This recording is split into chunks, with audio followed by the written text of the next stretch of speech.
Thank you for joining me for Listen Up Homebuyers.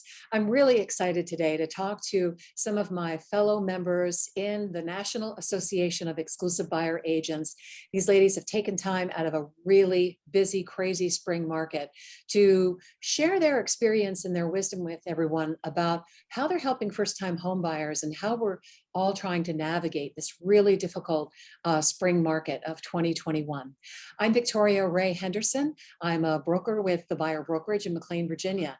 I have the pleasure of having Charlotte Lemon join me. She is one of a few exclusive buyer agents in the greater Charleston, South Carolina area. She's been practicing exclusive buyer agency for 25 years with the Real Buyers Agent. So welcome, Charlotte. Thank you. You're welcome. Rona, broker owner of 4 Buyers Real Estate in Cambridge, Massachusetts. Thank you, Rona, for joining us. Hi. And we have Nikolina Lecic, the broker owner of Exclusive Buyers Real Estate in Rochester, Minnesota. Welcome so much. Thank you for joining me. Thank you. Thank you. Absolutely. So Nikolina, I think we'd start with you. You're in Minnesota right now, spring of 2021. You know, what's happening with your market and how are you helping first-time homebuyers? Yeah, thanks, Victoria. Those are really interesting questions and challenging times for the buyers.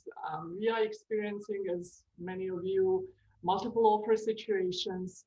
We have very low inventory. The buyers are just, as soon as the house comes on the market, they jump on it. The agents, the listing agents wait about 2-3 days so they can collect as many offers as they can. And even what they've started recently to do is also allow overlap of showings so they can show other buyers that there is a commotion, that everybody wants this house. And it basically, the houses are selling 10-15% above the asking price. And right, that's the reality. It takes some time for new buyers to catch up. When they just start to look, it's almost impossible for them to get the house. They will probably miss about 4 to 5 houses with an offer that they write until they really understand the market and realize if they really want a specific house, they really need to bid high on it.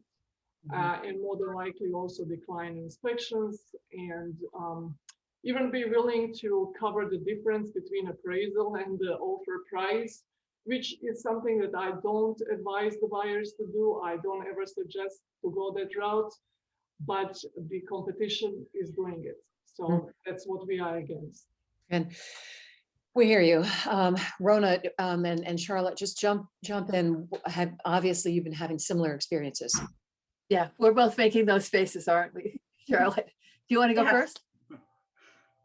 You want to go first or should I? Absolutely. Yes. I completely agree with Nikolina in that not only are there 8 to 11 offers already on the table when we can do it, when we can put in our own, but it is so very difficult in our market here in Charleston.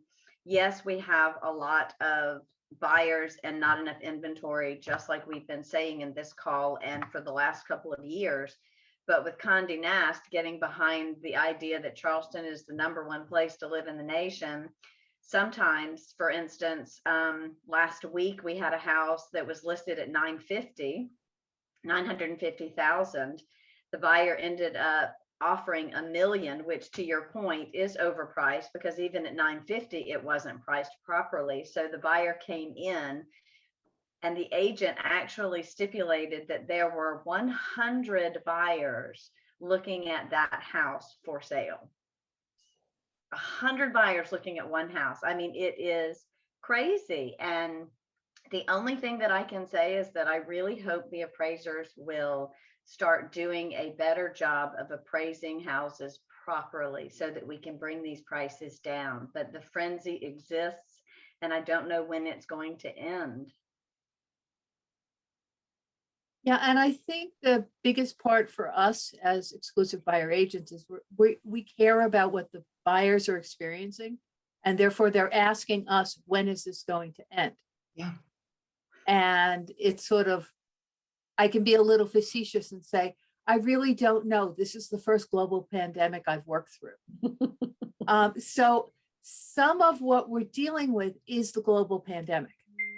what we're seeing is that people who might have put their house on the market this spring are living in their house and they don't want 100 buyers going through it and then breathing the air. Makes sense. Makes total sense. So we don't know when sellers are going to have the confidence to allow the buyers in.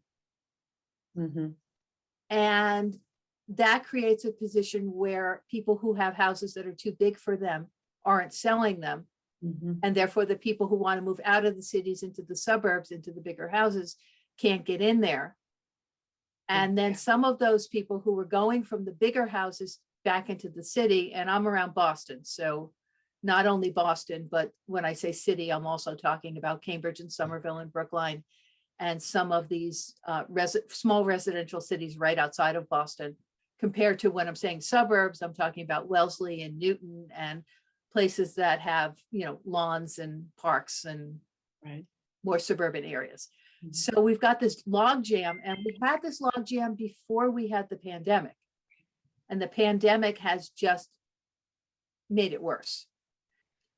So we have buyers who have end of July leases, and they're saying, when do I have to stop looking and sign another lease? And we're working with them about that. And we're also working with them to say, maybe this is the time to not buy your dream home, but buy something that you can keep as an investment property. Mhm. So buy what will serve you now when you have a baby and you have a hypothetical second child. So until your second child and your baby are in school, you could be in something that's rentable and then get ready to get your dream house when things are more normal. Yeah. That's another alternative. But Yeah. we're dealing with a lot of desperation, and our job is to keep our heads. That it is not the end of the world to not buy this year. It's not the end of the world to pay $5,000 more than it seems like you should be paying. But it's our job to tell you what it seems like you should be paying, given the competition, given what has sold, given what is under agreement that's about to close. We have that information. We can tell them. And if the asking price started out $50,000 below what it was worth, Mhm. if you're paying $75,000 above asking price, you're not paying that much over market value. Mhm. And talking about market value, talking about a sensible purchase is what they're asking of us.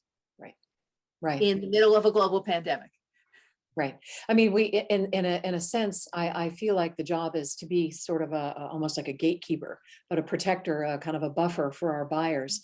The one of the things that we experience, and I know, Rona, you've got this where you live, and I'm not sure about Minnesota and the vacation area in South Carolina, but what we have is we've got two metropolitan areas, Baltimore and Washington, and in between them, everything has been filled in, and some of it is more suburban, and some is country, and then so we have and then we go all the way to the Chesapeake Bay, where there's Annapolis and waterfront property and all of that. So we have a huge area to cover. And so when we are looking at market conditions, one area is very different than another. So believe it or not, 2 months ago, we were able to get a seller subsidy, which for those who aren't familiar with that, that is when the seller contributes to help the buyer pay their closing costs. We were able to get that for a buyer in Edgewater, Maryland, which is, closer to the bay and wasn't obviously any competition. But my point of bringing this up is when I brought it to the lender, he's like, I'm sorry, what is this? Seller sub, what? So we did that, right? But then you get closer to Washington, D.C., and we're one of 19, just like you guys. We're one of 25. It's insane. And, there are people who are paying all cash over $1 million, as you mentioned, Charlotte. Right, in Rochester, it's really Mayo Clinic is the biggest employer. And many people think that residents that are coming are driving the market, which in my opinion and from my experience, I think it's usually equal exchange of residents that are coming and those that are leaving. It's mostly people in Rochester, and right now we have lots of renters that were able to save some money.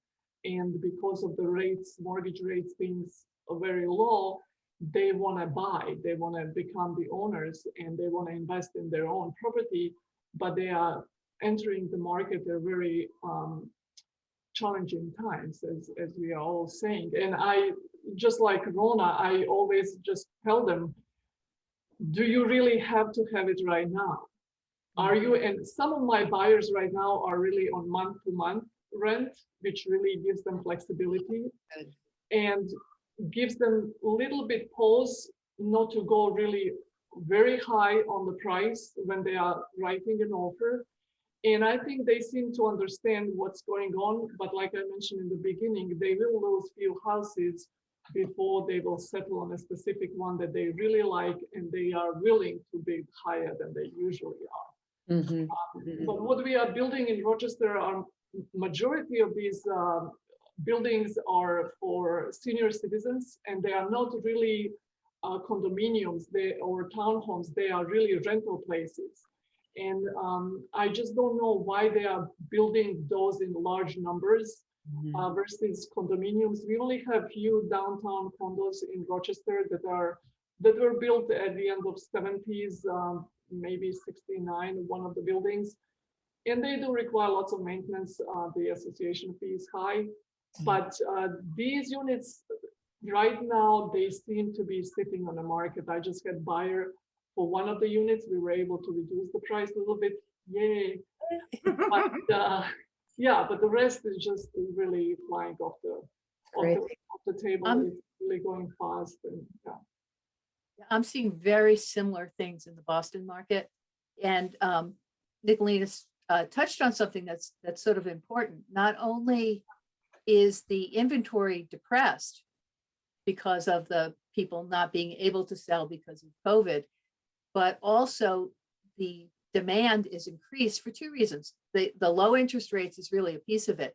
And the other one is we've spent a year in our houses struggling against not having a home office, or struggling against not having sound privacy, or struggling against not having outdoor space.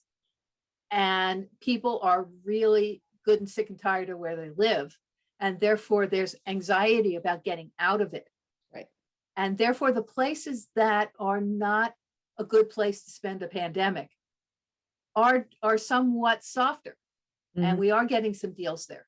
Yeah. You know, condos that have no balconies, 1-bedroom apartments, you know, 1-bedroom condos, things like that.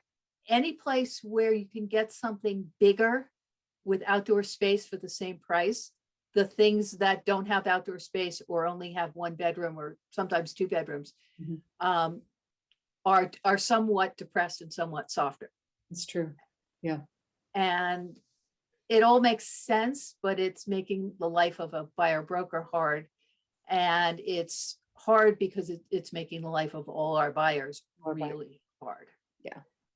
So let's go around. Charlotte, let's start with you. Have you had any recent strategies that have worked for your buyers? And you know, and when you describe them, you know, talk to us like you were talking to a first-time home buyer, because this is what we're going to hopefully be able to do, is educate some buyers who are watching. Well, Nikolina touched on it earlier when she was saying that because there are so many offers on the table when we put in an offer, we are missing out on those typical things we educate our buyers to get within the contract. A home warranty, believe it or not, that's no longer offered, and it was pretty much very typical and normal.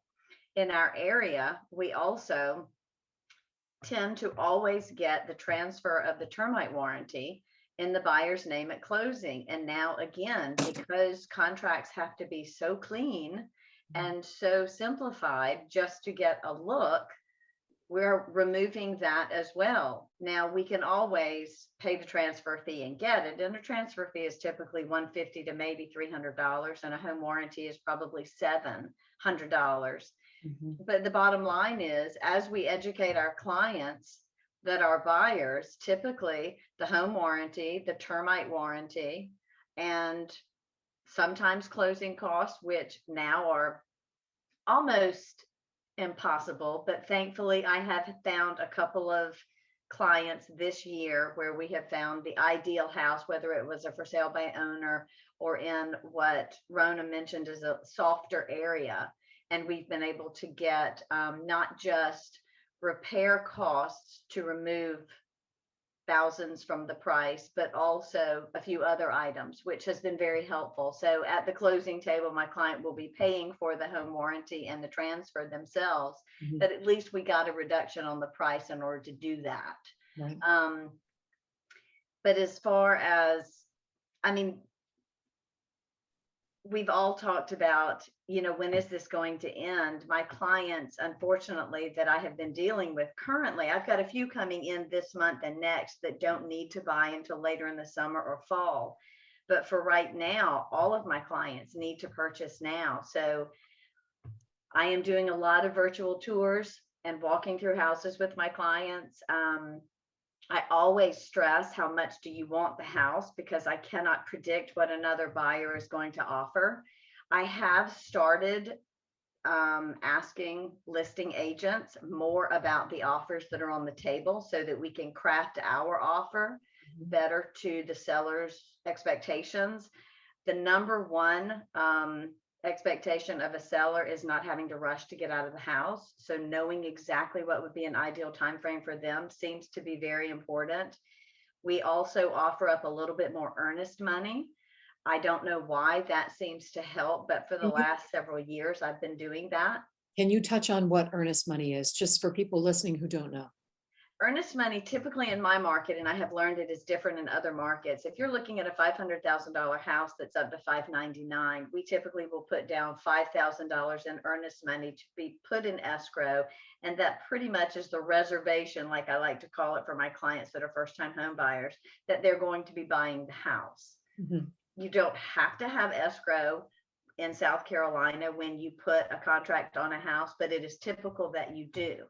Now, in the scenario I was just talking about, my clients are putting $9,000 and $10,000 in escrow. Now, of course, it's all coming back to them. Yes, the listing agent deposits that money, but it's credited to the buyer. So it's not like we're giving them this money. It's just more or less simplified a reservation to purchase the home. Okay. But it seems to be working. Yeah, I want to make it clear to anybody who doesn't know what that is, and I think it's in all of our areas, is it goes toward your closing costs. Yes. So it's kind of, I equate it with the flashy ring that a woman will wear at a party. It gets a lot of attention, but nobody is going to get their hands on it. It's hers. She's going to have that ring when she leaves the party. That's if that makes sense. In other words, just the protection of the earnest money deposit is incredibly important in the whole transaction, for sure. Yes. Yeah. And that has also changed in our area in 2021, and that it is, it's not required, but it is a better protection for the buyer. As of 2021, I have learned to make sure you hire an attorney and the attorney holds the escrow or the earnest money deposit. And we're wiring things now. So that's an extra protection to make sure that my client hires their own attorney and that attorney provides them with the wiring instructions and holds the escrow. And from what I understand, the purpose for that, says our attorneys here in South Carolina who write our offers, is that it enables the escrow to be freed up and returned to the buyer with more haste and less strings attached than if it were held by the listing agent's agency. Yeah. I say, Rona, let's hear what you have to say. Yeah, well, a couple things. One is in our market, in the Boston market, the earnest money, we have two contracts. So the first contract is an offer, which is contingent on the home inspection. And then the purchase and sales agreement is the longer agreement with the quality of the title and lots of legal things in it. Interesting. And that's usually 5% of the purchase price. And the money does not go to closing costs. It goes to the purchase funds. Oh, interesting. In our market. So it's slightly different. So I wanted to mention that, of course, we're Massachusetts, we do things differently. It's just how it is. But some of the other things that have really been working that cost the buyer nothing, that I wanted to make sure we got in, because our time is short here, is first of all, the philosophy of negotiation starts with hello is really important. Teaching, we talk to our buyers about, as soon as you walk in the door, if there's a listing agent there, you're on stage. You want to show that you are likable, agreeable, sensible, easygoing, blah, blah, blah. Mhm. If you have questions, don't appear anxious about them, or just give them all to me and let me call later. Mhm. And that opens the door to, these are the best buyers in the world. So what I say is the sellers clean the house, they put flowers on the table, they open up all the windows, they change the curtains, and they stage the house. I'm staging you. I like that. And so you're staging by what their demeanor is when they're around the listing agent, how the offer looks. We have a reputation for getting all the pieces of all the things the seller wants to see, Mhm. to check off for their managers in their offices. So if they have a seller's description of property, it goes with the offer, Mhm. that it's already signed and taken care of. We've had lenders who have called the listing agent Mhm. and said, my borrower, Jan and Bill Smithers, I just made up that name, are putting in an offer for 123 Jones Street. And I wanted to let you know, I have already pre-approved them. I have already run this past the underwriter in my office. There is nothing that's going to go wrong with this. Right. And that has gotten us offers accepted when the two offers sitting there are the same or very close to the same, Mhm. because the agents in the area know us and they know we bring a better buyer. Mhm. If it's toe to toe, we're winning. That's great. And that doesn't cost your clients a penny. Right. And it's so important. Large part of it is your reputation as an exclusive buyer's agent. And one of the things that I know we do, I am always working on that relationship with the listing agent, never compromising the buyer as I'm doing that, of course, as we all would never do, but making sure I ask questions like, so what is it that your sellers need? Would they possibly need a rent back? I had one agent not put that in the detail of the description in the multiple listing service, and then she kind of said, "Well, they do. They would need a rent back." So of course we added that into our contract. Of course that made us ahead of everyone else just by having that communication. Nikolina, what would you like to add? Yeah, it's kind of interesting listening to Rona, because our buyers never meet sellers. They never meet the listing agent. We have log boxes. We have private time, unless, like I mentioned in the beginning, they allow overlap of showings, then the only people we meet are other buyers, competition. Yeah. But in reality, we usually do give earnest money, and usually about 1% of the purchase price. It's just saying we are really interested in your home. However, if the buyers decide to cancel purchase agreement at any point past the inspection contingency, they will more than likely lose this money, regardless who holds it, either title company or the listing agent. Wait, could So you say that one more time? Yes, so in regards to earnest money, if the buyers, for any reason, decide to cancel purchase agreement after the inspection contingency time, they will more than likely lose it. Wow. And I explain this to the buyers upfront, so they know what they are facing in case that there is a situation that they need to cancel the agreement. They will forego the earnest money. Okay. So they are aware of that. And it really depends. I think each situation with the buyer is a story on its own. It really depends how we approach based on how much experience they had in the past, especially in this market right now. So my communication with them is really very straightforward. I look for anything and everything I can find in a house that could go wrong, doesn't look right. Because if they do decide to go for a house and decline inspection, at least we notice these things that could be a problem in the future for them. Mhm. And then based on the pricing, the comparable sales in the area, we decide what seems. And I always tell my buyers, just go with your gut feeling. Mhm. We can control other buyers, how much this house means to you. That's what you need to, that's what your goal is supposed to be, because we can compete with everybody else. You are just your own competition, think what it means to you and how high you are willing to. And it's again based on the experience we've had so far. Right. That's why I said they will probably lose 4 or 5 houses in this market before we will get one. But we are there, we are getting some, and we are finding our way in this market too. So I want to really lift buyers up. I always try to encourage them. I always just tell them, there is a house waiting for you. We just need to find it. Just Absolutely. be patient. Just be patient, and it's going to happen. So. Yeah. Something that I wanted to mention, because I hadn't heard any of you mention this, we do something called the pre-contract home inspection. Does anyone do that? Yeah, I Yeah, thought we do that. Rona. We Yeah, just don't have time. It's Yeah, not our allowed. business model, our contract with our buyers say you have to have a home inspection. We do. Because we just know the home inspectors know more than we do. Yeah. Sure. And we're able to do pre-contract home inspections. We don't do them that much because you're spending money on a property that you don't have any leverage to have yet. So it's tough, but we've done a few. We're about 50-50 with getting the offer accepted. It makes afterward. it makes it more competitive, because then the seller doesn't have to worry about you as the buyer coming back and negotiating any repairs. Right. We're doing our 4th one today, this week.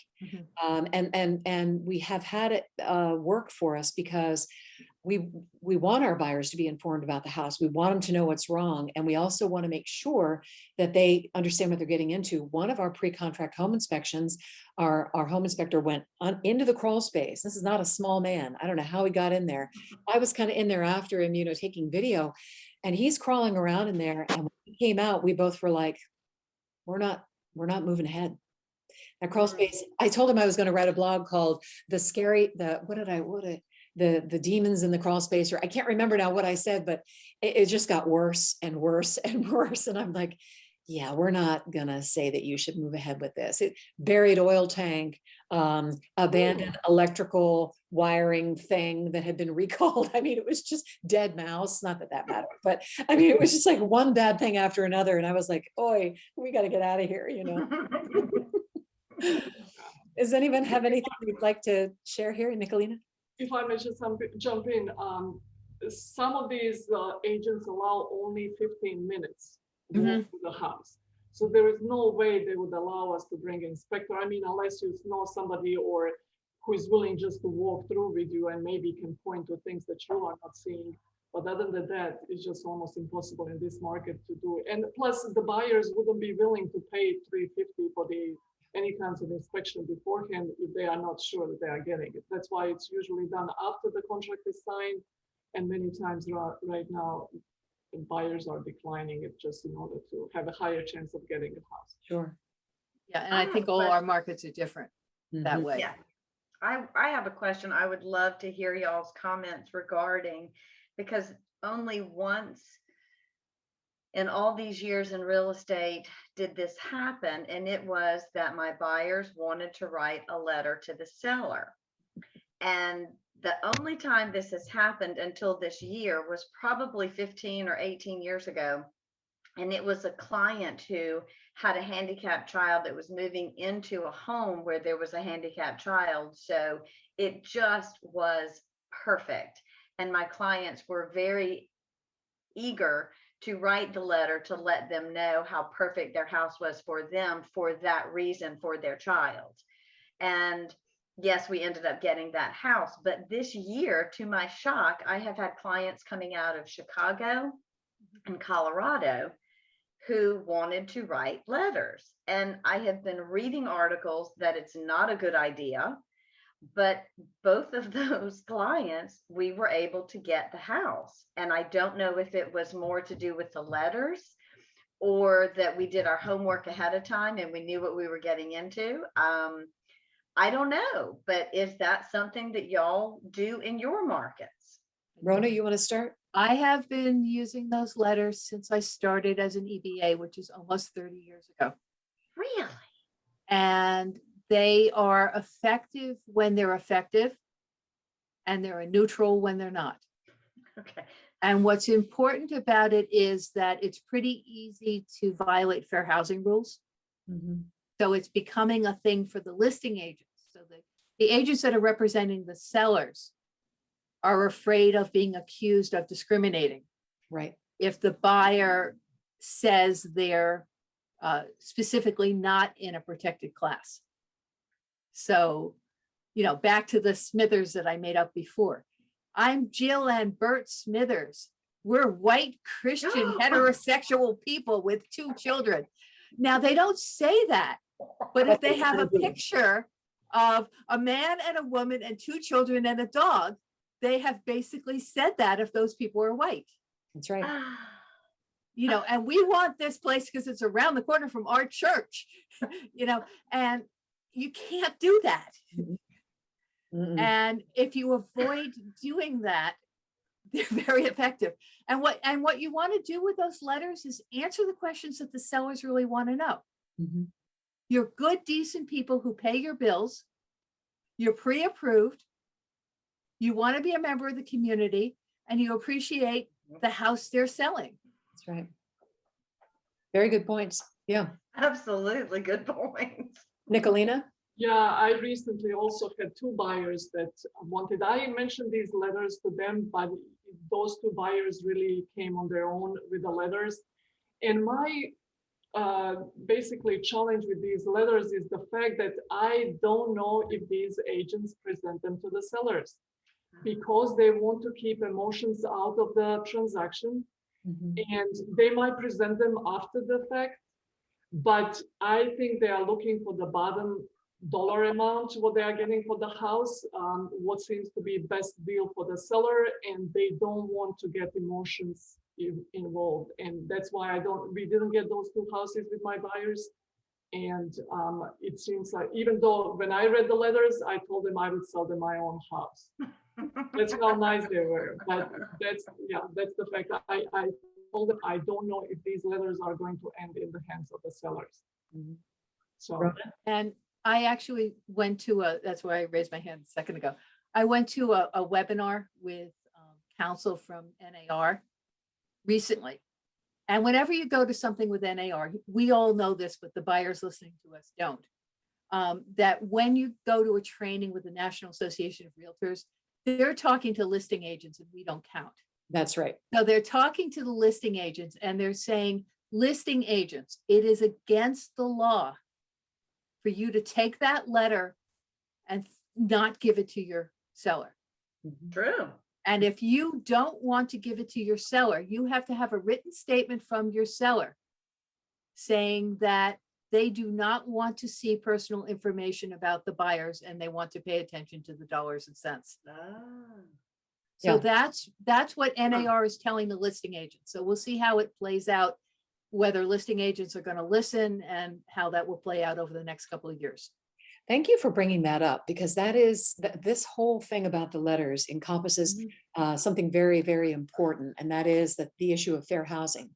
One thing that we've won on is telling people that you'll continue, filling their bird feeders and taking care of their garden. Yeah. I think we won on that. If somebody told me they were going to continue to feed the squirrels and the birds, because I do that every day. We won on one that said, because they had a map of the garden, like what was planted where. Wow. And we specifically asked for the map. Nice. And that's what got us the place. That's it. So that doesn't violate any fair housing rules. And by the way, April is Fair Housing Month. It should be up on your websites. It should be part of what you're talking about, because I'm glad fair housing is not only the law of the land, but it's excellent business. it is. It truly is. Ladies, anything anybody would like to add? Some final thoughts? No? Oh my goodness. You guys have been great. I'm so glad you joined me this afternoon. I've been looking forward to it. And just to recap, we've been speaking with Charlotte Lemon.